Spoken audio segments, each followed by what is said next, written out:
Hello, global gardeners. It's Monday. It's time to get your gardening week started with chatting about gardening. What could be a better way to start your week? Hello to everybody. Hello to Jay. Hello to our wonderful Heidi, our fantastic moderators. Hello to Diane in Connecticut. All of the wonderful people who are regulars. And if you're new to the channel, go ahead and sit back and enjoy the next 90 minutes as we talk about gardening. Let's go ahead and get started with a question from Deb C. I'm going away for a couple months and will need to plant my garlic 3 or 4 weeks early this year in zone 6. Will that be a problem? Probably not. Garlic can be planted early. Typically, we're putting garlic in the ground in fall, about a month, 4 to 6 weeks before our expected freeze time, where the soil is going to get so cold that the plant will stop growing. Those little cloves will actually grow underground for that 5 to 6 weeks. The idea of waiting until that point is to keep the garlic plants from growing. The actual leaves, we want to, if possible, keep them from emerging before winter comes, because those leaves, while they're extremely hardy, for many of us, they can die during the winter months and they'll freeze off, and those leaves are what will give energy to that clove to turn into a bulb. So we want the roots to develop underground, but we do want to try to minimize the above ground growth if we can. By planting 3 to 4 weeks early, you're increasing the likelihood of those leaves, the above ground growth. You can minimize that by adding extra mulch. So you can plant the cloves a little bit deeper. You can put a little bit extra mulch. I like to use the straw and crushed leaf mulch on my garlic cloves when I plant. And that will reduce the likelihood of those leaves growing. But it's not the end of the world. Even if your garlic does sprout and does grow and those leaves are killed off in winter, that's usually not enough to kill the cloves and damage those roots, and it'll pop back up again in spring. It just means that the bulb might be smaller because the bulb has expended energy to grow those leaves, and then it's not getting back that energy when those leaves die. So it's not the end of the world. If you've got the garlic cloves and you need to plant them, go ahead and plant them early. If that's the only option you have, do try to ensure that you have someone to water the beds while you're gone, because it's growing. We need to have the soil moist so that our garlic cloves can begin developing those roots, because that's what gives it the big burst of growth in springtime. So treat it just like any other seeds or anything that you're going to be putting into your garden. And when you put it in, you need to keep the soil moist. But I wouldn't worry too much about that. Heidi's asking, who else is doing a lot of canning? I am. I've made so many pickles in the last few weeks that I'm coming up with other alternatives. I'm starting to work on dehydrating some of my pickles, as you'll see in a future video. But I'm having a lot of fun doing canning, as a matter of fact. So I'm glad you're doing it as well, Heidi. That's one of the things that I want to talk about today. So when I say how to save your harvest, part of that is the idea of preserving your harvest. But another big part of that is, like we're talking about the garlic, how we treat our plants in fall, in autumn for many of us, as we're getting close to that harvest, so that we really do get a harvest. And for those of you that are in the mountain states like me, and I know others up north are already starting to encounter it, this is our first week where every single night is going to be below 50 degrees Fahrenheit. That's 10 degrees Celsius. And so this is a turning point. When your garden reaches that point of cooling, or the nighttime temperatures regularly fall below that threshold, the plants are going to grow differently, and it's going to affect your harvest. And so many of us are still in summer mode. We still want all the tomatoes and all the peppers and everything we can get from our plants.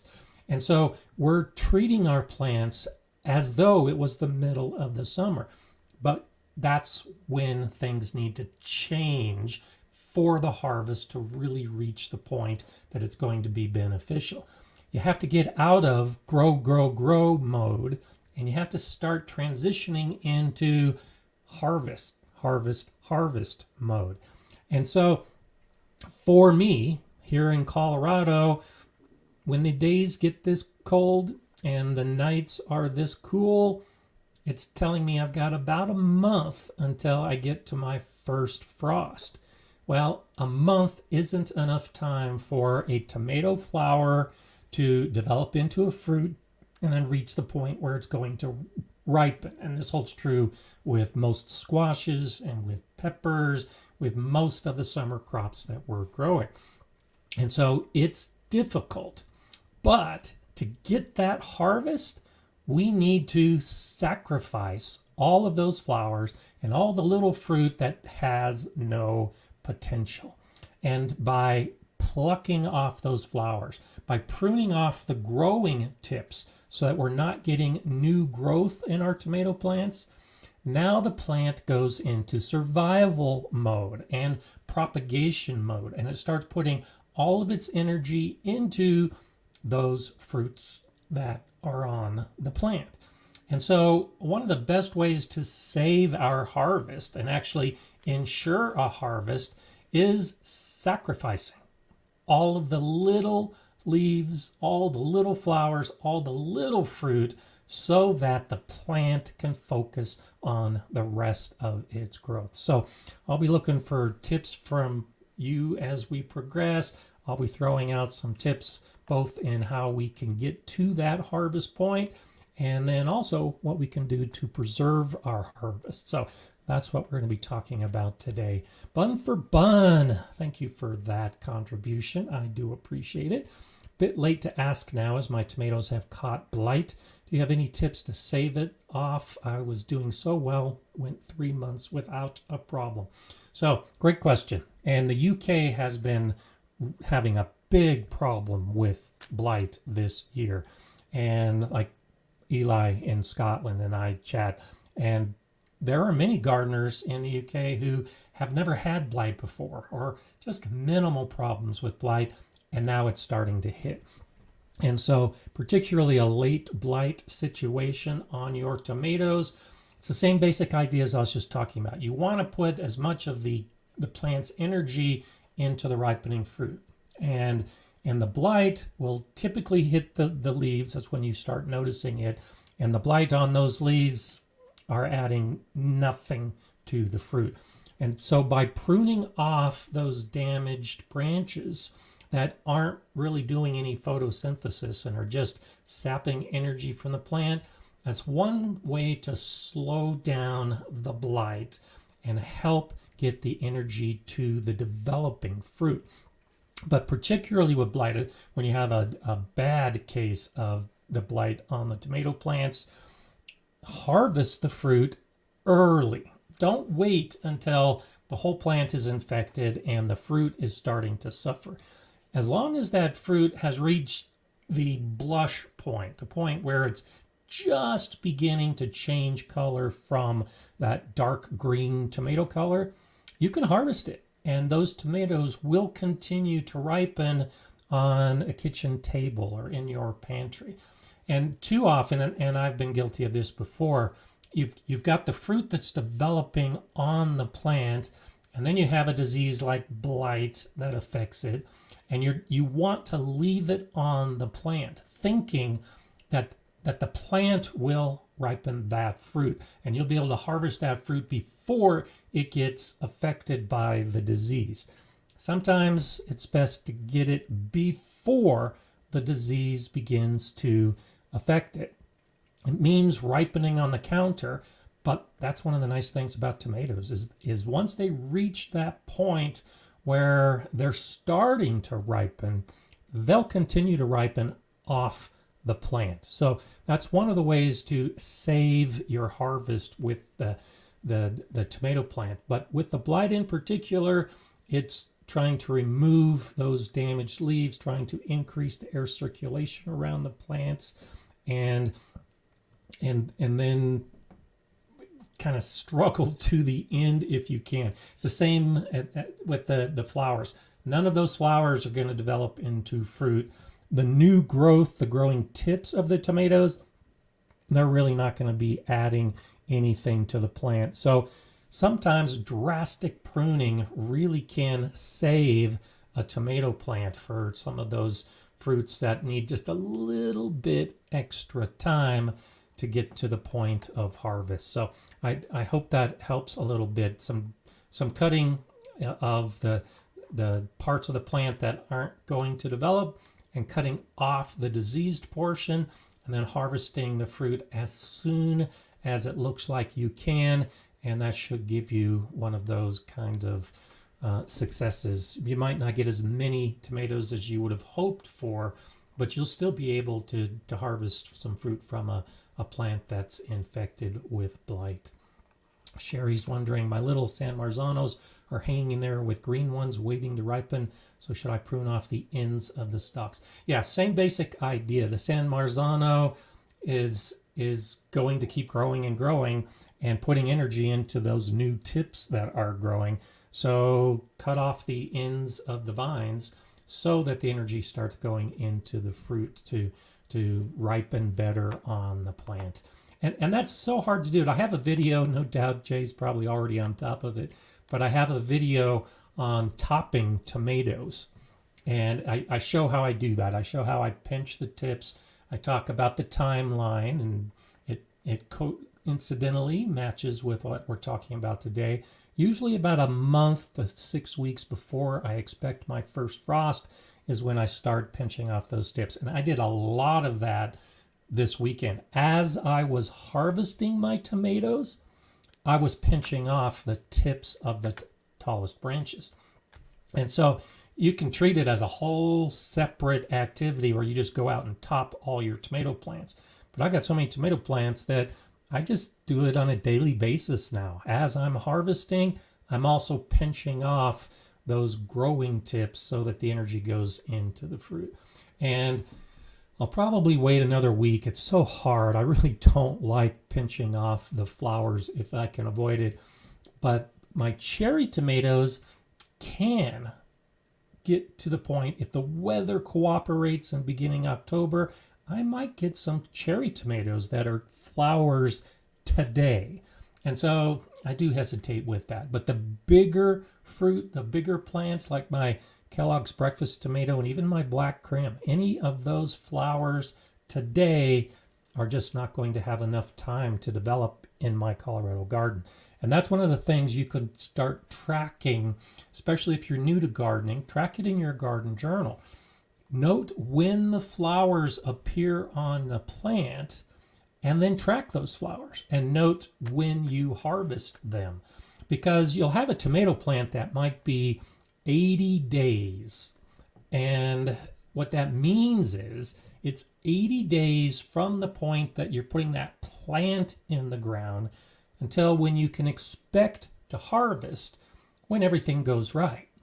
But it doesn't necessarily mean that it takes 80 days from a flower to reach the point that it turns into a tomato.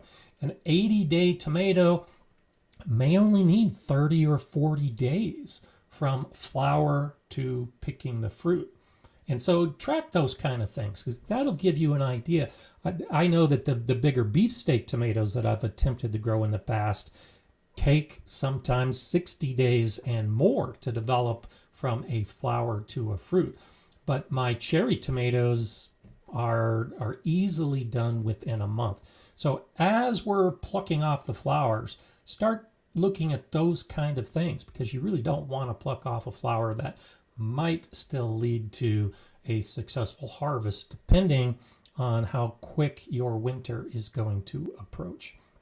And the same with the San Marzanos. I've just started harvesting my San Marzanos to make some tomato sauce, and I've got new flowers developing. Well, it's been a while since I've grown the San Marzanos, and it's going to be close. It all depends on the weather, of whether some of those new flowers are going to make it to the point of harvest. But I'm a gambler, so might as well give it a chance to reach that point. Moondust is wondering, what books do you recommend for canning and preserving? I would like to have a plethora of harvest preservation.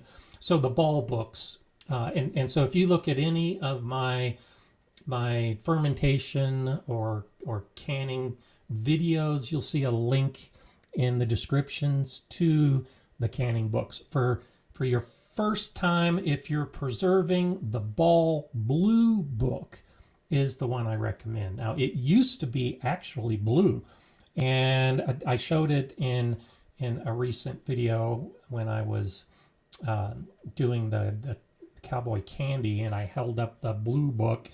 Well, now I find that the blue book isn't necessarily colored blue, but it's still called the blue book. And so I've got a link to that will take you right to that site to get the blue book. I also like the Ball Complete Guide to Home Preservation, I believe is the name of it. I also have that in the link in my preservation videos as well. The difference is that the Ball Blue book is pretty thin. You know, it might have 50 or 60 pages, all good, great recipes. I've made many, if not most of the recipes in that Ball Blue book. Whereas the Complete Guide to Home Preservation is a thicker book. It's got a few hundred pages with a lot of new and more interesting type of recipes. And so the Ball Blue book will have basic recipes on plum jelly and strawberry jam and some of those kind of things, where the Ball Complete Guide to Home Preservation has got much more interesting compotes and jams and combinations of different jellies. And I normally do the jellies and the jams, but it also has sauces and other interesting things that you can try. So the Ball series, clearly the best.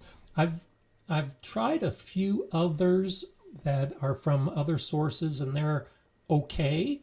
I wouldn't necessarily recommend them, but I highly recommend the Ball books. And that's almost what I use exclusively. If I'm trying a new recipe, for instance, when I made my mint jelly this year, I immediately went to the Ball books to find a recipe for the mint jelly. And the complete book had a recipe for it. So between those two books, that would be great. As far as a plethora, there's lots of others that you should consider. I have separate books on fermentation because I'm doing more and more fermentation, and that's not covered as extensively in the Ball books. I have other books about drying and freeze drying, and that's also not covered as well in the Ball book. So it depends on how you're planning to preserve your harvest. That will determine which books to do. But the Ball definitely is a great place to start. And even if you're not planning on doing jams and jellies and syrups and compotes and marmalades, get those books because you may change your mind at some point. I never really thought about doing an orange marmalade till I was flipping through the Ball book many, many years ago and thought, well, this looks relatively easy. And I started making orange marmalade on a regular basis because it's just so delicious. So you may surprise yourself with those kind of books and find things that you didn't think you needed or wanted, and then you start doing it, and it becomes part of your regular activities. Hello, Deb C. Thank you so much for that contribution. Thanks so much. I enjoy your channel tremendously. Well, thank you, Deb. I enjoy having you here on Mondays to be part of the group as well. Thanks for that. Shandy's Garden says, is off-vine countertop ripening the same for cherry tomatoes? If only a few of the tomatoes on the bunch have started to turn? Will they all turn if I cut the bunch off? So it comes down to the individual tomato. And yes, cherry tomatoes will continue to ripen off the plant. But particularly the big cluster cherry tomatoes, they'll ripen from the center of the plant outward. And so you'll have the ones that are closest to the stem ripe, and the ones at the tip might still be green. Well, it's that blush point. It's that point where they start to turn color. If all of the tomatoes in that cluster have started to change the color, then yes, all of those tomatoes will ripen off the vine. But if the ones at the tip are still young and haven't started to change color and might still be small, they're not going to grow bigger. That's the one thing about ripening off the vine, is that once the size is reached for that tomato and you take it off the plant, it's going to stay that size. But if it is small and changing color, then you'll get a small ripening tomato. If it's green and small, it's going to stay green and small. So it's just a question of how far along the cluster is when you take it off the plant. And even in that case, when I harvest my cherry tomatoes early, I only take the ones that are changing color at the top of the vine. And the cherry tomatoes usually ripen so quickly, in just a matter of a couple days, that it's the day before the frost is the day that I'm out harvesting the cherry tomatoes that are still green and haven't fully ripened yet. I'll leave the cherry tomatoes on the plant until the last possible minute. It's more the bigger tomatoes that it doesn't matter if they are harvested the day before the frost or 2 days before the frost or a week before the frost. As long as that blush is starting to happen, you can take them off the plant. And especially if you got a lot of tomato plants like me, it may take a couple days to get some of those tomatoes, or to get all those tomatoes off. Now, another thing that you can do, to particularly with the tomatoes, and especially if you have some of those green tomatoes that haven't started to change color yet, is pull up the whole plant and leave the tomatoes on the plant. I did this once with 6 plants a number of years ago. I had 6 full-size tomato plants hanging upside down in my garage. And some of those green tomatoes that haven't started to change yet, haven't done that blush, by keeping them on the plant and letting all the plant energy flow upside down, because the plant is hanging upside down, you can get some of those green tomatoes to change color and actually ripen on the plant. And so it's surprising.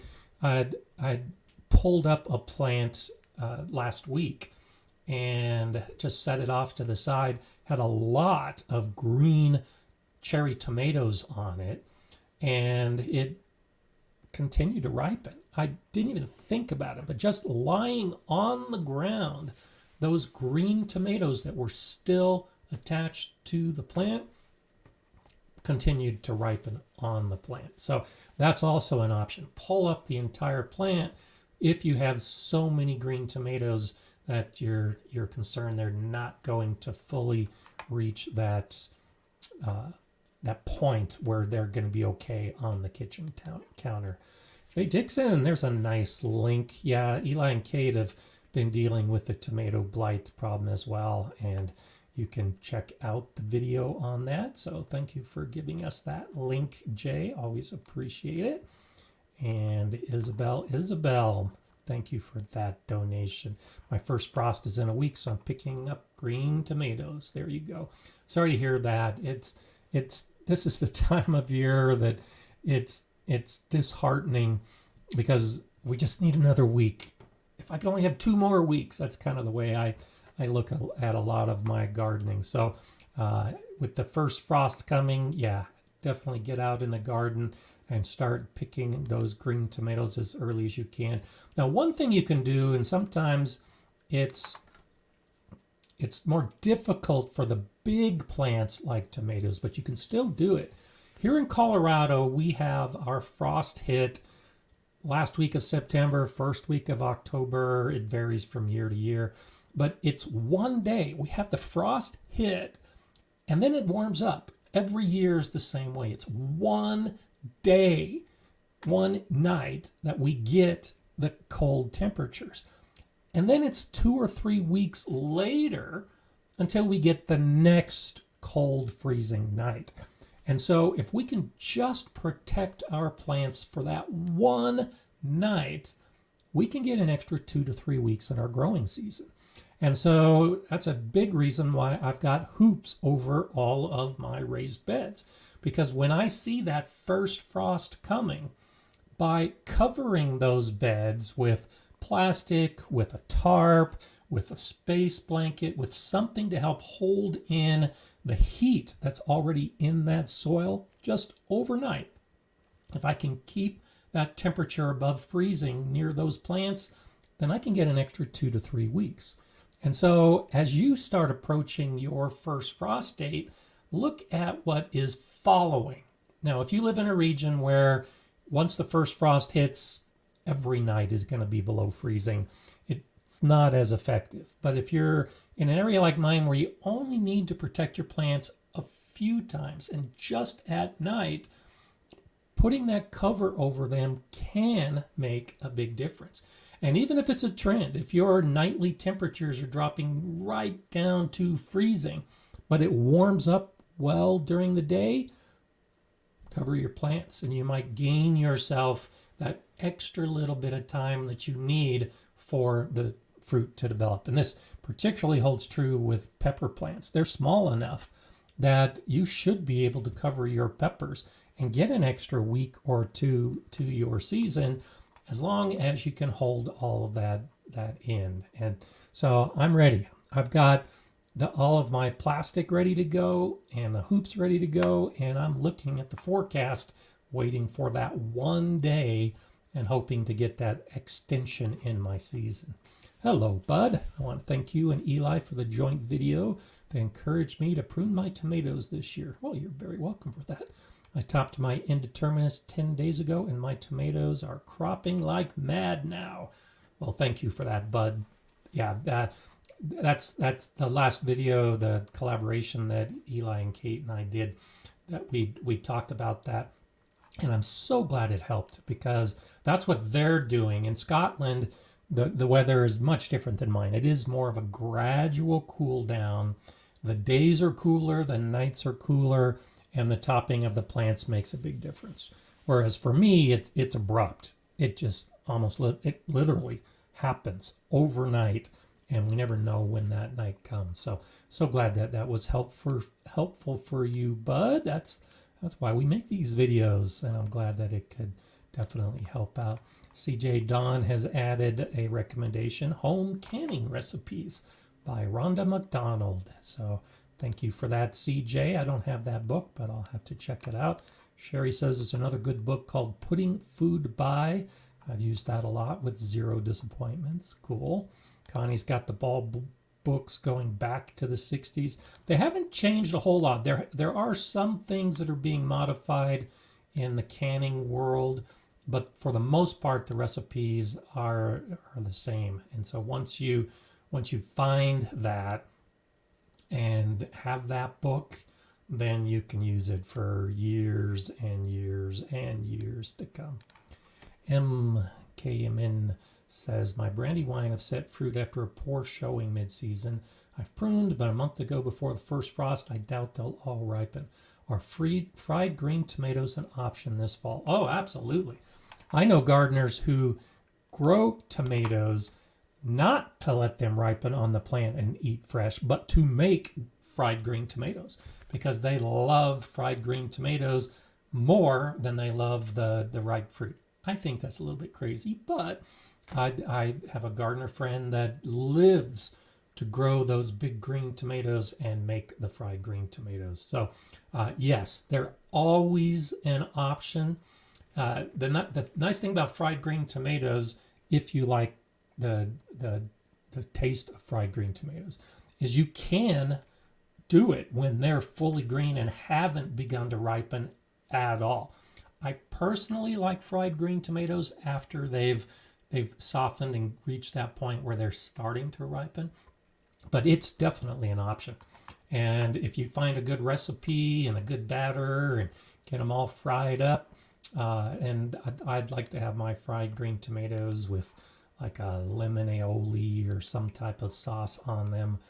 But yeah, go for it. That's one of those new things that if you haven't done before in your garden, rather than toss your green tomatoes into the compost pile, which is my go-to for most of my green tomatoes that I know aren't going to ripen, yeah, switch over to fried green tomatoes, or a relish. A green tomato relish is another one of those things that I know a lot of people like to make. So don't be completely discouraged if your crop isn't harvested before everything is ripe. There's a lot of green fruit options.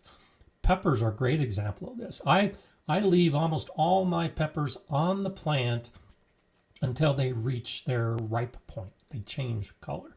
But we use green peppers all the time. Green jalapenos, green bell peppers, the green shishitos. And so if you're waiting for a plant to change color, the fruit, consider using it when it's green. And no doubt there's a recipe out there that you'll be able to find. So Bettina's asking, is there any book website available? RE freeze drying, how to, what produce is best? And so Harvest Right is the big company here in the US that makes the freeze dryers. And on the Harvest Right site, they do have some of those resources. And so I actually have their book on freeze drying. I'll be making a video about that in the months ahead and talking about that. A lot of the books that I have been coming across, because I've been looking for a good resource for freeze drying as well, dehydrating is different than freeze drying. And a lot of the freeze drying books that are out there are talking about dehydrating and then putting the dehydrated food in the freezer. Not the same thing. Or using freezing as a preservation method. Completely an option for you to choose and very effective, but not the same as freeze drying. And so as of now, in my search, I found limited resources to freeze drying recipes and freeze drying methods in a source other than Harvest Right. And I think I've got a link in the description below to Harvest Right. If not, I'll be sure and add it as soon as this video is over. And they really are the best resource. That's where I got my freeze dryer, and they really have some good stuff there. Thank you for that link, Jay. Yeah, I've got a series of fermentation videos, and that's when I said I've been making a whole bunch of pickles. All the pickles I'm making with my cucumbers now are all fermented pickles. And so over the weekend I was thinking about doing some pickles using vinegar. It's been a while since I've done vinegar pickles, but I decided to do fermenting instead. They're just so delicious and so easy that it's my go-to method of doing it now. Barry's wondering, have you ever tried to save and overwinter pepper plants and tomato cuttings inside? Last year I did it with tomato cuttings, worked great. Will it work with other plants? So yes, I have. And so I think I showed a little bit of it in one of my videos this last winter in my grow tent. And that's what I did, is I took a cutting from my black creme plant. I rooted that cutting, grew it in a pot, and grew it in my grow tent over the course of the winter. And it worked great. It's one of those things that let's see, back in February, January and February, I think, I was harvesting black creme tomato plants in my basement from the cutting that I took last year. So if you got the space, if you've got the lights, you can easily grow tomatoes indoors. I was doing my grow tent as an experiment, you don't need to grow tents. You just need a warm space and light, and treat it as an indoor potted plant, and you can have the tomatoes. I did the same thing with my peppers as I was setting up my hydroponic system. Not quite overwintering. I was growing active peppers and harvesting the shishitos and the other peppers that I was growing. I'm going to do it a little bit differently this year, and I'm planning to show it in a future video where I will dig up one of my outdoor pepper plants, prune it back. That's the thing about overwintering a pepper. There's a difference between growing a pepper plant indoors over winter and taking a pepper plant, cutting it back, putting it in a cool spot with the idea that you're overwintering it, not actively growing it to the point of harvest. And so understanding that differentiation of how we grow our plants, it is important. So I'm glad you asked that question, because yeah, I think the tomato cuttings work great. The difference is that with a tomato cutting, you want it to actively grow, you want the roots to develop, and you want it to turn into a plant. Whereas generally when we overwinter a pepper, we are trying to restrict its growth and just keep it alive over the winter so that we can put it back into the ground next year as a 2-year-old plant, and therefore get a stronger plant and a bigger harvest next year. So as far as will it work for other plants, as far as our vegetable garden plants, it's a much smaller list. You can take cuttings from a cucumber plant, but I'm not aware of anyone that's had much, if any, success taking a cutting and attempting to get a cucumber plant to grow over the winter, because a cucumber plant has a very short life, and so overwintering it really doesn't buy us much. Whereas tomatoes and pepper plants, they'll live for years if we give them the right kind of environment. And so many of our vegetable garden plants are annuals or biennials, and once they reach the end of that life stage, they're done. And trying to extend their life indoors over the winter really isn't going to be successful at all. So tomatoes and peppers are really the ones to focus on, and I think the ones that you'll probably have the most success with if you get into overwintering those kind of plants. And those are the ones that I think would be most important. TJ Hawk says, my gardener put out a video recently saying topping tomatoes is a myth and it's better to just remove new flower clusters. Any thoughts on this? Well, it's not a myth. I mean, there are thousands of growers around, and you have to look at how a plant grows. If you remove the flower cluster off of a tomato plant, but you leave the growing tip, the plant is going to put its energy into producing more flowers.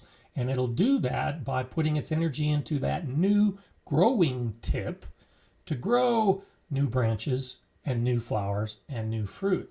But by pinching off that growing tip, the plant has nowhere to go. It can't grow any bigger. It'll try to put out some new suckers, but if you pinch off those suckers, there's nowhere for that energy to grow. And so, yes, you can pinch off the flower clusters with the same mindset that the energy of the plant has to go somewhere, so it's going into the developing fruit.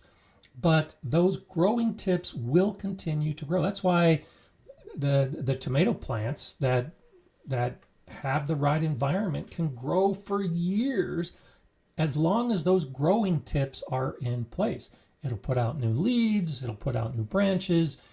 Each of those suckers can grow into a whole new plant.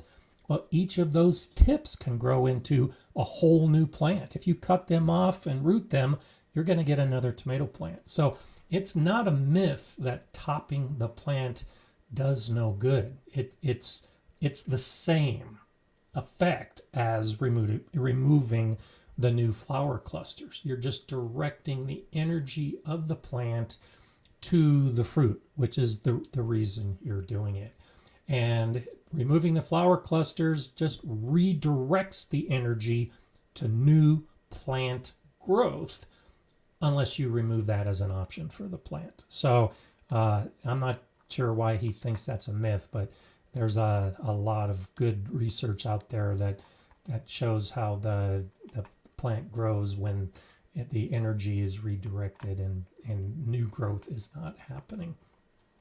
So Moondust says, a little off topic, how do you grow peas? Do you sow them directly or do you soak the seeds first? So I'd sow directly. I've said this before, I'm a lazy gardener. I don't like to go to a lot of extra work. And so I start with moist soil and I put the peas directly sown into that soil and keep it moist, and my pea plants grow. You can, I experimented a while back by soaking the peas overnight first. I think I gained a day on my plants, because when you put the pea seed, it's just a dried up pea, in the soil, it needs to absorb that moisture and then start the germination process. So by soaking the seeds overnight, you're just giving it a head start. But you're really only gaining a day, maybe two, and it adds an extra step in the process. So that's the way I do it, is I just sow them directly, but I also make sure that the soil is moist to start with and that it stays moist, and it always tends to work out pretty well. Renee is wondering if anyone knows if you need to ferment Armenian cucumber seeds in order to save the seeds. Cucumber in the name, but it's a muskmelon. Yeah, it's more closely related to a muskmelon than it is to a cucumber. And as with most melon seeds, even cucumber seeds. So cucumber seeds you can save without fermenting.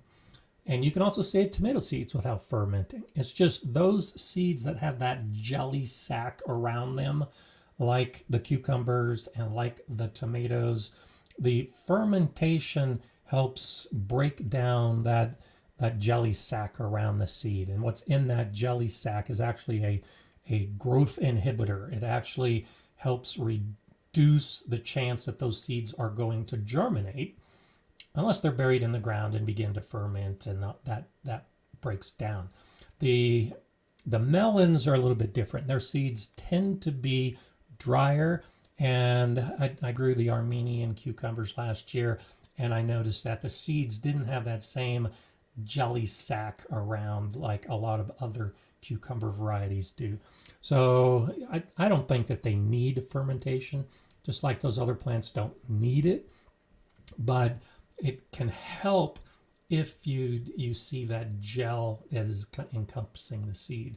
And so with any of those kind of seeds you're trying to save, a paper towel is usually enough. Just rub that seed in a paper towel, and that's also enough to break off any of the liquid that's around the seed and give it a head start towards the drying process.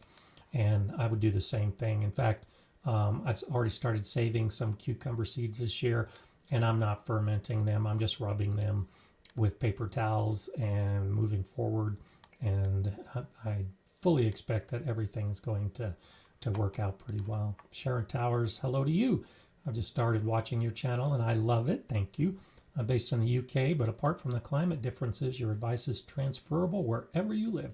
Well, thank you for that, Sharon. I try hard to make it as transferable as happens. So I do appreciate you saying that, and I'm so glad that I could help. CJ Don is wondering, do you can your fermented foods?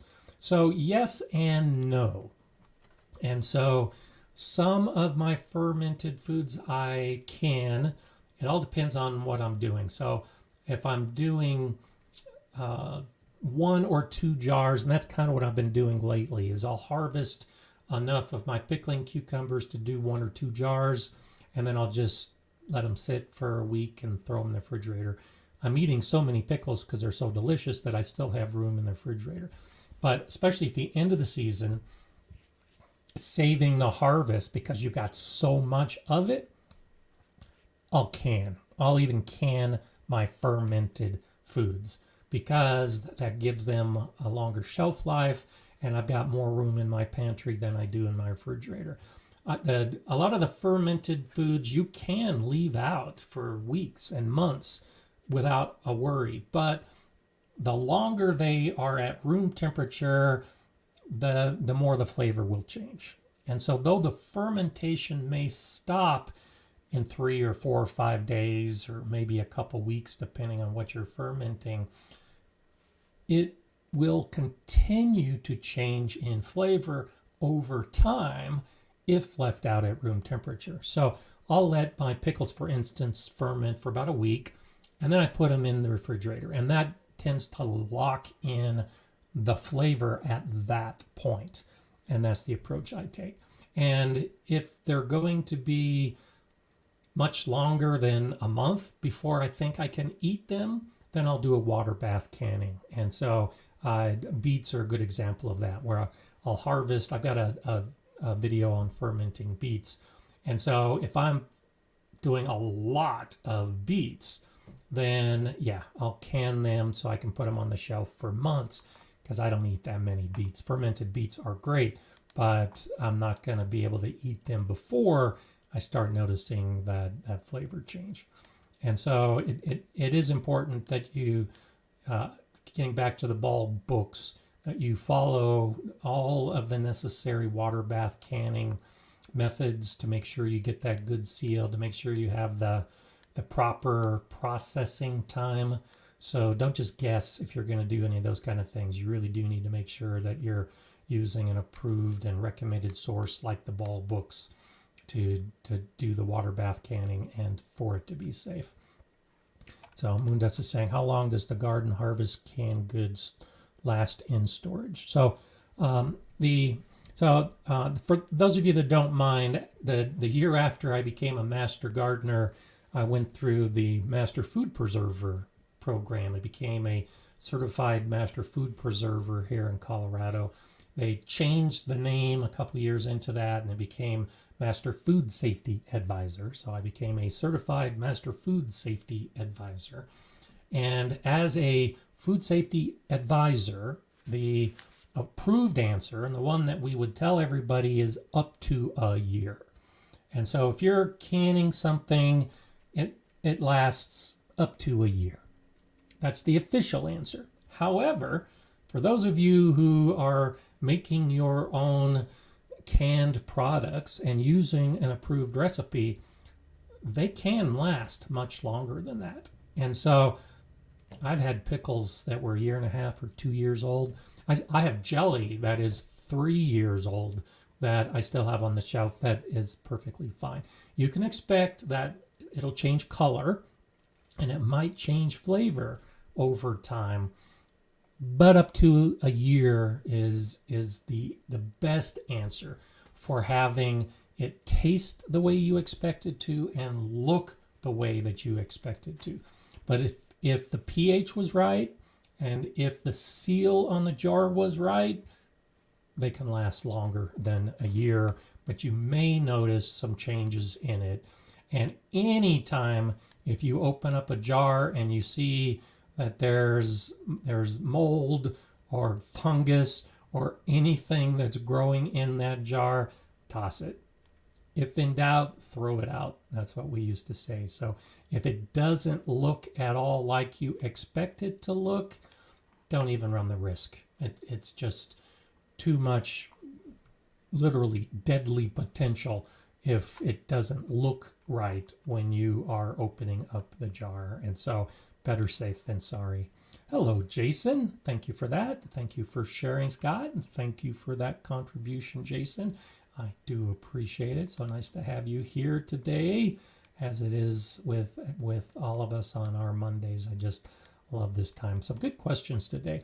And so one thing, and we'll kind of tie this into seeds, because when I say save your harvest, I'm talking about the fruits. I'm talking about the preservation, but it also ties into, I think, with the seeds, because if you are are planning to collect the seeds from the plants in your garden. And almost all the videos I have on collecting seeds in the garden, I talk about letting the seed pod or letting the flowers dry on the plant so that you're harvesting a dried seed.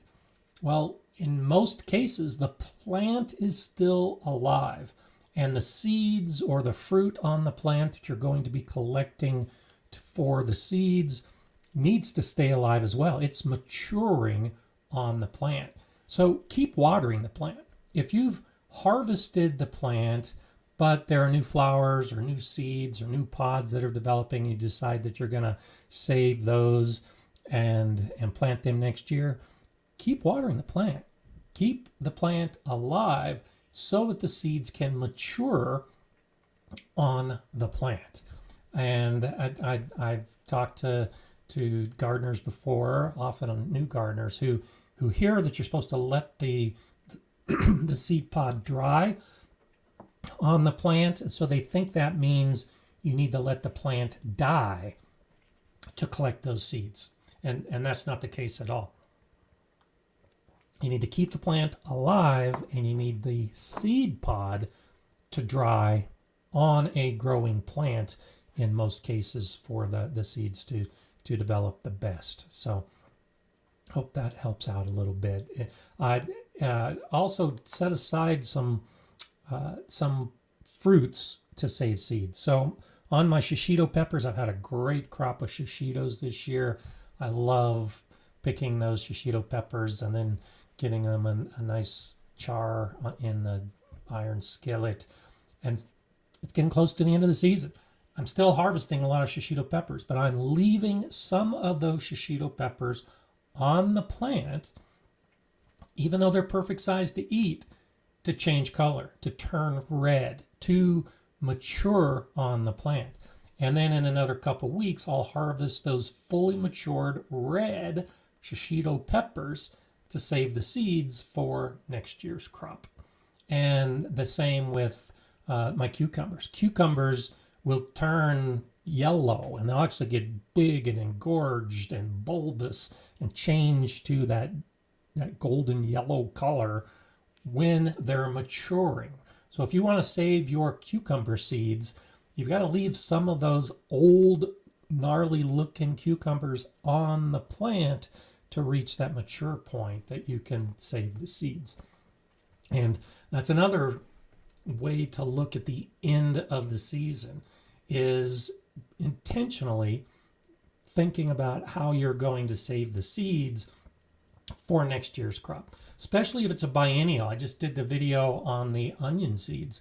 If you want to save cabbage and beets and onions, those biennial plants, you need to leave the roots in the ground over the winter.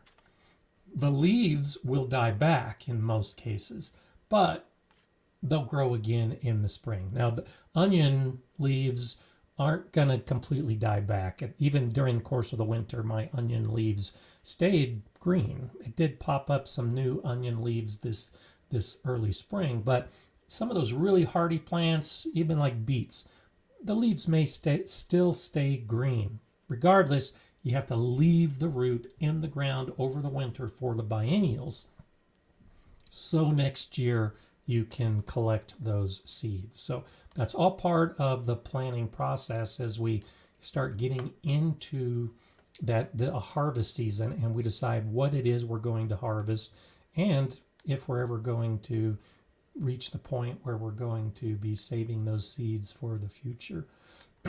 So Sherry's wondering if I've ever made black garlic. I haven't. I've looked at it. I've thought about it. It's slow heat cured heads, and I'm tempted to make some in my attic. I've eaten the product and it's delicious. Yeah, that's one of those things I've seen and I've been tempted to. I just yesterday actually. So when I plan my videos out, I'll put my list together of the videos I think I'm going to make each year, and I always end up coming up with new ideas or more timely ideas. And so towards the end of the year, I'll take the ideas that I didn't use and move them to next year. And so just this weekend I did that. And one of the videos on my list is preserving garlic. And I planned to make that video this year, but my garlic crop just wasn't as good as I hoped it would be. So I've moved that video to next year. And black garlic was one of the things that I had made a note of when I make that video about whether I would be discussing that or not. As of now, I'm planning on fermenting garlic and drying garlic and freeze drying garlic and pickling garlic and freezing garlic. And black garlic had an asterisk next to it as whether I was going to be doing that or not. So I haven't done that, but next year it's on my list of things to think about. Riverdale, nice to see you. I'm going to make hot sauce as I do every year. The peppers are coming on sporadically. I'm thinking of freezing small amounts until I have enough. Your thoughts, please. Great idea. And so that's actually in my notes referencing raspberries, but you could do the same thing with lots of other plants. And so as you get it to the harvest point, the harvest doesn't always match what we plan to do. That's why I've just been doing a jar or two of my pickles, because I'm not getting my cucumbers coming in such big amounts that I can do a big batch all at once. Same with my raspberries. I love making raspberry jam, but the raspberries come in sporadically. And I just ate my first raspberry of the season this weekend. Delicious. So what I'll do is I'll harvest the raspberries as they're ripe and then put them into the freezer. And so you can do this with most of what we want to preserve, to include peppers. And so depending on how sporadic they are, I would start with the refrigerator, because the freezer can affect the cells of the plant. And so for a sauce, it's not as big a concern. But if you only need to buy yourself a day or two, maybe 4 or 5 days, you can put the peppers into the refrigerator. Or you can put the berries into the refrigerator. Or you can put your tomatoes into the refrigerator. And that will keep them pretty close to that flavor and that texture so that you can get more to then make your sauce or to can or to make your jam or whatever your goal is for the preservation. If it's going to be longer than just a few days and you're making something like a sauce where the texture isn't important, then absolutely, you can put them into the freezer. With peppers, it's going to come out of the freezer pretty mushy, but that's okay if you're planning on making a sauce with them. And just be aware that when you make it, it's going to be different. So tomatoes are similar. I think peppers are a little more dramatic in the difference. That when you put them into the freezer, or when you normally make your sauce, they're firm and you know how to mix it up and grind and food mill, whatever you're using. When you put them into the freezer and then pull them out, they're going to be mushy. They might be a little watery. And so that's going to affect your processing and your cooking methods when you get to that point. But completely doable. You just may need to modify some of the things that you do to get to that point. Shandy saying, first time loofah growing. Cool. Are there seeds inside? Oh, yeah. There's some really cool black seeds inside the loofah. I'm not sure how long to leave the fruit to get the sponge for exfoliating, but when I do, will there be seeds to save? Yeah, so when you grow the loofah gourd, you need to let it fully dry. And then basically all you do is peel off the skin, and what's left behind is that loofah sponge. And inside that loofah sponge are hundreds of seeds. So it's just like a cucumber or any other type of gourd that once you open it, there's going to be seeds inside. But if you don't let it dry completely, it's going to affect that sponge that you're really trying to get. So leave it on the plant as long as possible. Excuse me. And if you can let it at least start drying on the plant, you'll probably get better results, because that inside sponge material needs to mature, needs to get to that full point where it is fully formed. Then when it dries, all of the gel and the meat of the gourd will dry, and what's left behind is what you want to use as the exfoliating sponge. And the seeds will already be dry as well, and you'll be able to use those seeds for next year's crop. So that's fun. If you've never grown a loofah gourd, it is a lot of fun. But we're talking weeks. Once it's off the plant, even just set it off to some corner somewhere and just let it keep drying, and then come back to it weeks later and it'll be all ready to go. Bud says, I leave a few of the big pole beans on the vine to dry. Good plan. Once the pods are brown, I pick them and store the seeds. I have plenty to share every year. Yeah, I kind of approach my harvest in two phases. And so that's one reason why I'm letting the things like the peppers change color and I'm leaving the cucumbers on. I have my main harvest season, and about this time of year, as I mentioned at the beginning, when the temperatures are cooling and it's getting below 50 Fahrenheit at night, 10 Celsius, then I start leaving more of the fruit on the plants. And I do the same thing with the beans. About this point, the beans are also becoming pretty sporadic. And so I just leave them on the plant as well, so that the pods dry, and those are the seeds I'll be saving into next year. So yeah, absolutely, that's a good way to do it. So while I'm thinking about it, let's go ahead and talk about the background today. This comes from Brent Perry, and we've shown Brent's garden in the past. In fact, it was about this time last year that I highlighted the background picture, because Brent had sent me a photo of his garden in Nova Scotia. And so it's interesting, I forget which episode it was, but if you go back, I think last September, and take a look at one of the backgrounds, you might be able to see it. Very similar, but there's been changes. And so that's one of the things that I think is so fun, if you can look at your own garden or other people's gardens from one year to the next. And so what I noticed with Brent's garden is he's got the wooden raised beds that are relatively permanent. They're in the same location.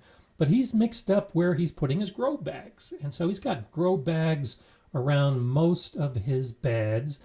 And last year they were lined up in the other direction. They were, for the most part, perpendicular to where they are right now. So I thought that was interesting to observe the difference between the 2 years. But you can see the thing I like to point out about Brent's garden in particular is I'll talk to young gardeners who are just starting off and they want to garden and they're asking me questions, but they don't think they have the space to garden. Their backyard isn't big enough, or their backyard doesn't have enough sunlight. Well, you can see where Brent has his car parked. That's the front of the house, and you can look to the back where there's a lawn, and that's where you can do your backyard activities. And the garden isn't in the backyard. The garden is in the front yard and on the side yard. And this is just one of the best examples I've seen of how, if you want to garden, don't be locked into it has to be in the backyard. Put it in the best spot in your landscape, where it's going to get the most amount of sun. And if that means that it's in the side of the house or in the front of the house, so be it. Put the garden where it's going to grow best. And I'm guessing, because it's a beautiful garden, that his neighbors are not complaining about the front yard being the garden and the front yard not being the lawn. That's so much, particularly here in the States and Canada, where the front yard has to be the lawn. Well, that is just someone's unwritten rule that we think we're supposed to follow. If you're a gardener, put your garden where you want to put your garden. And especially if it's a nice garden and you share your harvest with your neighbors, chances are they're not going to be complaining about it. And so look at all the plants that are packed into all these grow bags and all these beds. got the bamboo trellises, you got the flowers, the sunflower. There's a lot happening in this small garden space, and I bet you the neighbors love walking by and seeing this as the front yard. And it's different than what a lot of other people have, but it's still one of those things that I think is something to be proud of, which is why Brent shares his photo with me on a regular basis. And who knows, maybe next year about this time we'll be seeing Brent's garden as well. I need your photo if you want it as a background. Be sure to send it to gardenerscott@gardenerscott.com. Give me permission to use it. Landscape is best, full file size. I still get photos from people that don't give me their permission to use it in the live stream. And so I'll say thank you for sending me the photo, but I can't always, or I won't show a picture publicly unless you've told me that it's okay for me to share it. So getting low in the queue, and I can definitely use photos as we move into fall and you start some of your garden cleanup. I'd love to have some of those photos as our background. But all this green from Brent today is a nice way we start talking about the garden fading and getting into the harvest phase. It's always nice to see other gardeners as they start reaching that point as well. So thank you for sharing that today. And I also want to say, looking ahead, remember I said that I plan out the year's videos well ahead of time. Well, I'm looking to next year, early next year, for a video I want to do. And so as you're walking around your garden and you're thinking, oh, maybe I'll send a photo of my garden to Gardener Scott, go for it.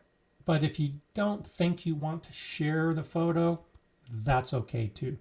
Instead, what you can share, and what I'm asking all of you to share, is your words, your feelings. I'm planning a video at the beginning of next year on poetry in the garden.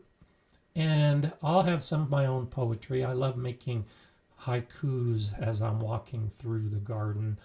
But if you're a writer, if you're a poet, if you're a gardener who just can put your thoughts into words, send those to me. And I will gladly put what your words are in your garden in a video of gardening poetry. I have no idea how many I'm going to get. I hope I get a lot. I may have to do more than one video if I get more than a handful of poems. But if you'd like to be part of one of my videos and you want to share your thoughts through your words, it can be free-form poetry, it can be iambic pentameter, it can be a haiku, whatever. If you would like to share your thoughts with me in a video, please send it to me. And just like the photos, I do need you to say that I have your permission to share it, because it's your work, and I will give everybody credit for their own work. If you send me your words, it's your copyright. Those words belong to you. They don't belong to me.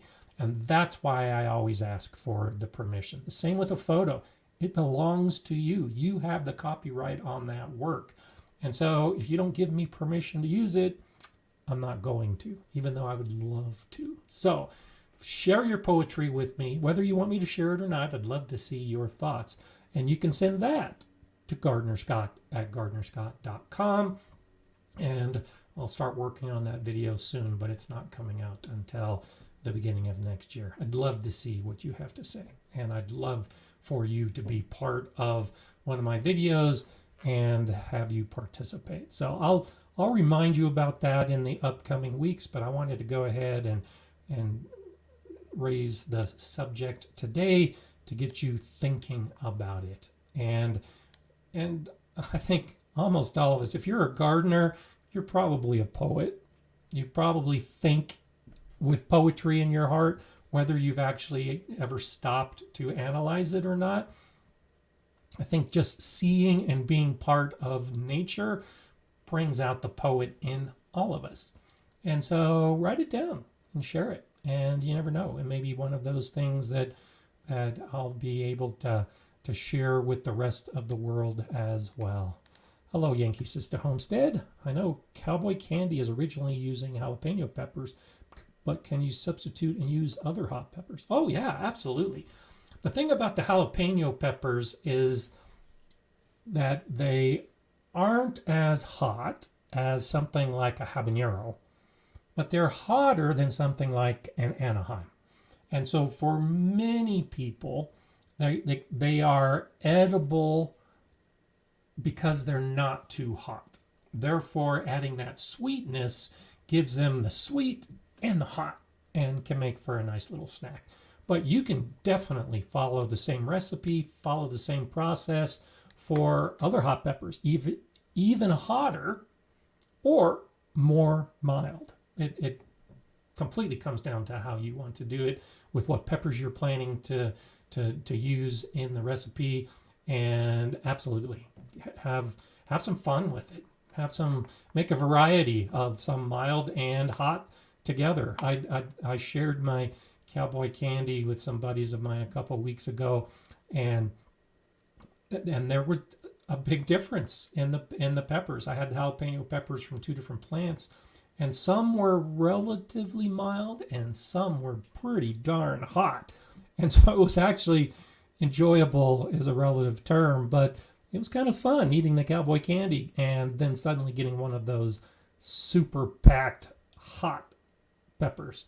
And it really cleans out your sinuses and gets your heart beating. But you have complete control over which peppers you want to use and how hot it needs to be, whether you like more heat or you like less heat.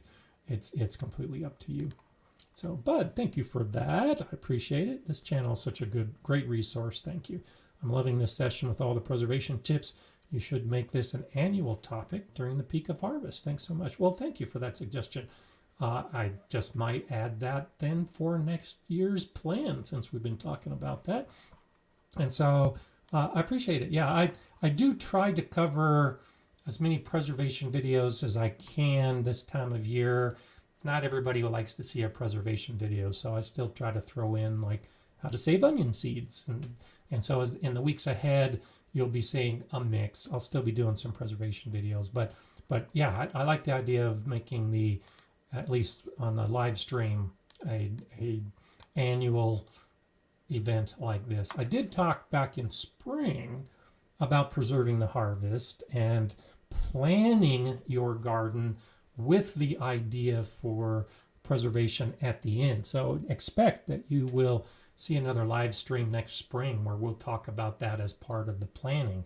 But yeah, thanks, Bud. We'll definitely do this again next year. I'm glad you're enjoying it as well, because I think that's an important aspect. And like I said, I appreciated preserving my harvest, but it really wasn't until I became a master gardener that I recognized becoming a master food preserver made complete sense. And I was so surprised. When I was in the Master Food Preserver program, I was the only master gardener doing it. And still, as a master gardener, I think I only know one other master food preserver. And it ties so closely together. If you're going to grow plants in your garden to harvest, then why not learn about preserving that harvest for those months ahead? And so you don't need to become a master gardener and you don't need to become a master food safety advisor, but the concept is do both.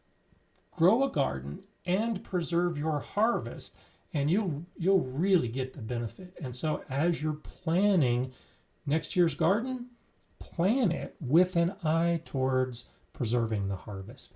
And I said this in previous videos. I grow raspberries for the purpose of making raspberry jam. I love fresh raspberries, but I love raspberry jam above most things that are in my diet. It's very high. So every year I make as much raspberry jam as I can. I give it away over the holidays to my family members, and they look forward to it as well. And that's why I grow raspberries, is to harvest them, put them in the freezer until I have enough to make jam, and then make jam. Whatever it is that you want to preserve, build it into your garden plan and then make it happen. And believe me, it really takes your gardening to another level. Thank you, Greg. I do appreciate that. Have a great week, everyone, and thanks, Gardener Scott. Well, thank you, Greg. I hope you have a great week, too. For many of us, I've been looking at some of our national weather. We here in the U.S., we've been encountering record-setting heat, and it's changing for a lot of us this week. And the rain is coming. It rained last night. It's supposed to rain for me again today. And so the changes are in store. So whatever your week brings, whether it's heat or rain or cool, I hope you all have a great week. And especially you, Greg, I do appreciate that you have a wonderful week as well, as we start getting to that point where maybe we can't be out as much anymore. I don't like gardening when it's really hot, and I don't like gardening when it's really cold. So I love gardening at this time of year because I can get out and get a lot done, but the day will come when it's just too cold to be out there. So who knows what we're going to see. Sunset Gazing posted a silly poem on the Facebook group. Now I'm just burnt out from the heat and drought. So yeah, there's a poetry topic right there, is the heat and the drought from this last year. And, you know, I think poetry can cover so many things that I'm looking forward to seeing what you have to say. Sherry says, I love that idea, Gardener Scott. I will absolutely send you at least one haiku, if not more. Good. I look forward to that, Sherry. That was a fun exercise I used to do with the students at the Galileo School, was poetry in the garden, actually sitting in the garden and having the students do a haiku. And one of the English teachers actually heard about that and started bringing her students into the school garden during class, during one of their poetry lessons. Same thing. Kids sitting in the garden writing poetry in the garden, about the garden.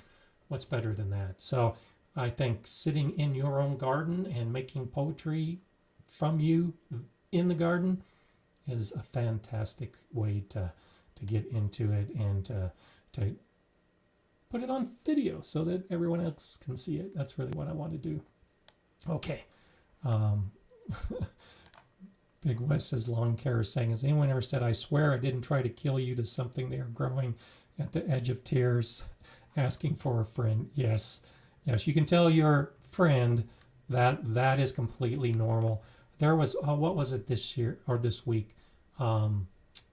There was, as I was pulling my hose around, the bushes I have near my gazebo, I was pulling the hose and it was snagged, and I popped it up and it smacked right into the side of one of those bushes. And I apologized. I did. I went up to the plant and I apologized to the plant for smacking it with the hose. And it was a sturdy enough plant. I think a few of the smaller branches might have fallen off. There's a little bit of damage, but yes, it was a gooseberry plant, and I apologized to my gooseberry plant for injuring it. And I've done the same thing if I accidentally pull a plant out of the ground. I've said essentially the same thing. I'm sorry, I didn't mean to kill you.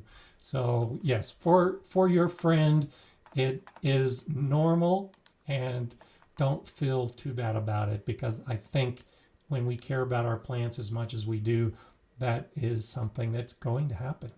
And even when I'm doing it on purpose, I have a video where I thin out my plants from a couple years ago, and that's what I talk about in that plant, is intentionally killing plants. And I'll apologize to those little seedlings that I pull out of the ground to save the others. And I've even said that before. I know it may sound silly, but if you're a gardener, you understand.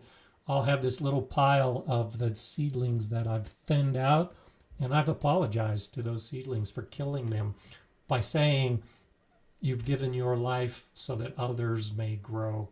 And that's just all part of gardening. Von Dykstra, thank you for that. I appreciate that contribution. Von's been going through a lot, and that's one of the nice things as a member of the Gardener Scott channel. We've got our Facebook group, and Von has been showing a number of photos and video. His garden was just devastated by severe weather. It seems like all of the world, but especially the US and then the UK and then Europe has been suffering from some crazy weather. And so the devastation that you've encountered is just, my heart goes out to you, but you've been handling it extremely well and sharing your cleanup. And I think that's important for all of us. If we accidentally kill a plant or intentionally kill a plant, or if Mother Nature kills our plants, it's important to recognize that that's an important part of who we are, and we do need to deal with it. And so by sharing that with others and showing what you've been doing, I do appreciate, and that is, it's fantastic that you can be so resilient. Gardeners generally are just resilient people, and it's so fantastic when we can not only get back up and repair and fix and move forward, but we're also willing to share that with others as well, because we all go through it and we don't always hear that others are going through it as well. Dusty Flats is saying, do cane borers only attack thornless canes that are hollow? I think thornless are hollow stemmed. And so I don't know if they only attack thornless. Well, no, because my canes aren't thornless. If you're thinking, you said that and I was thinking blackberries, like blackberry thorns. But I have a raspberry cane borer, and my raspberry canes have the thorns, the really small raspberry kind of thorns. And it depends on the variety. It depends on how they grow. But my raspberry canes years ago got the raspberry cane borer, and they had the typical little raspberry thorns on them. So I have to assume, I don't know about the cane borers that might be on blackberries, but I have to assume that it's the same, that the thorns aren't going to keep them out, didn't keep them off of my raspberries. And the thorns on a blackberry are a little farther apart, so there's probably plenty of room for a cane borer to lay eggs on a blackberry cane, even if there are thorns as well. It might be more noticeable in a hollow cane, but I don't think it makes much difference, just because I've seen it in my garden, and I know my raspberry canes have thorns, because if I don't use gloves, I instantly am reminded that I should have worn gloves when I'm cleaning up my raspberry patch. So most of the canes like that, the raspberries and the blackberries, are going to have that internal pith, the center, which is where the larva develops, and it's similar enough between the canes that I'm assuming, but I think rightly so, that it doesn't matter whether there's thorns on the outside or not. It just depends on the thickness of the cane and whether it's going to be big enough for that larva to grow after the eggs have been planted. So I think some of the thinner canes might not be impacted as much, whereas the thicker canes probably are going to be more likely to have those kind of impacts to them. So, but again, I'm sure it depends on the variety and it depends on the pest, and there are probably some other factors involved as well. Jason Mann, thank you for that. Have you started your chess pieces, Scott? So thank you for asking that. So I've started taking up whittling, and I actually went to my first meeting of the Colorado Springs Whittling Club on Saturday, and I haven't started carving those pieces. I've been doing some other carving yet, but what I have started doing is drawing out the characters that I'm going to be whittling for my chest set. And I've been trying to come up with some ideas. I'm thinking I'm going to have like forest gnomes versus a forest fairy kind of chest set. And so I've been also making notes of what colors I'm going to paint them. Originally, I was thinking I would go with a stained wood, but now I'm thinking that I'll carve and paint. So haven't actually started the actual carving. I'm saving that for a winter project, but I have started designing what I'm going to go with. So keep asking that, Jason. I'll probably do a video. I'm planning on doing some videos of me just sitting in the garden whittling, but if my chest set turns out as nice as I hope it will, I'll definitely throw it into a video of some type into the future, and you can keep asking and reminding me to help me stay on schedule with that, because I think it's going to be a lengthier process because I'm still new with whittling. I watched YouTube is so great for this. I watched the YouTube whittling videos and in 15 or 20 minutes, he'll carve out a little garden gnome. And it's like, oh, wow. So if I'm doing 8 of those as a pawn at 20 minutes each, oh yeah, a couple days, but this is an expert who's making YouTube videos about it. I'm guessing an hour per piece. And so that's after I've already figured out what I'm going to do. But still, great winter project. That's where I'm moving forward with that. Nancy Rudy, new member, thank you for joining the Gardner Scott community. One thing that I did want to mention for all new members, if you join the community, and there's links in the description below to do that, our Facebook group, I think, is really one of the best perks you get. And that's open to everyone. You just have to request permission to join it. It's different than the Gardner Scott Facebook page. It is the Gardner Scott community Facebook page, and it's a member-only Facebook group, and you have to ask to join. And there have been a handful of new members recently who have signed up to be part of the community but have not joined the Facebook group. So make sure that if you're on Facebook, you take that step if you're a member, so that you can ask questions and post pictures. And it's such a helpful group with so many people involved and doing so much that I really do encourage that you get involved with that kind of thing. And Sherry's saying, I hope you'll incorporate the use of the Dremel when you carve your chess pieces. Thanks for that, Sherry. Yeah, I have a really nice Dremel set. And so I suspect that most of what I'm going to be doing is going to be the hand carving, the whittling, but I do want it to be finished so that it's a playable chess set. And that's where I think the Dremel is going to come into play, as I'll be able to do more of the finishing, get rid of some of the burrs and the edges with the Dremel. So thank you for that suggestion, and I am planning to have that as part of the finishing phase. So thank you for that. And the Ty Sherwood is a new member. Thank you for joining our group.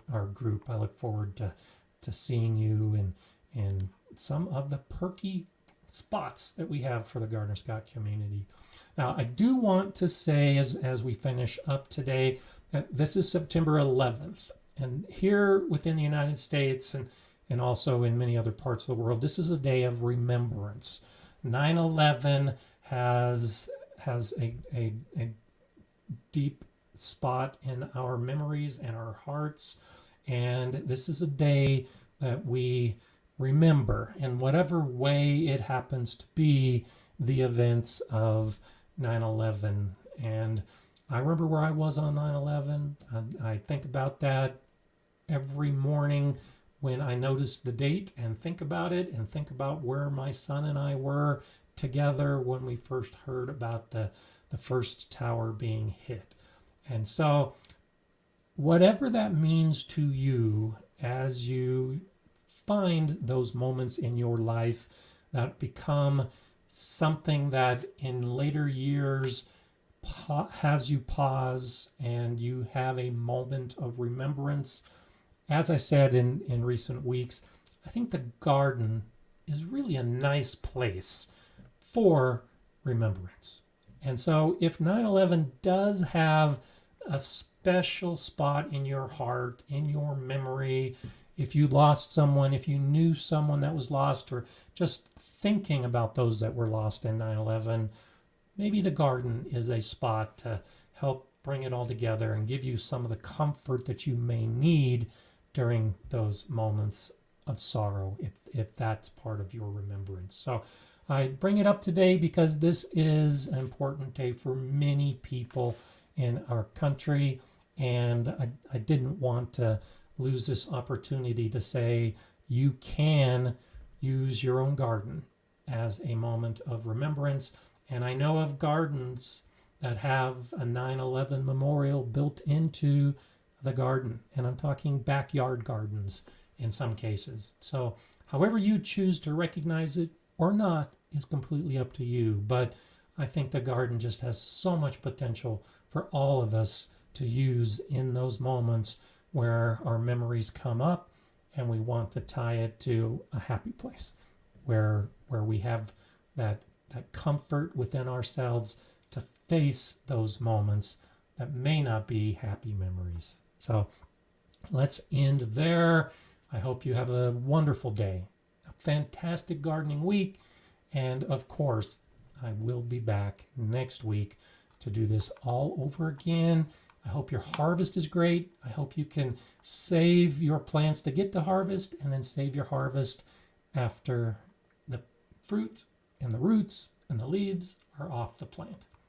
I'm Gardener Scott. Enjoy gardening.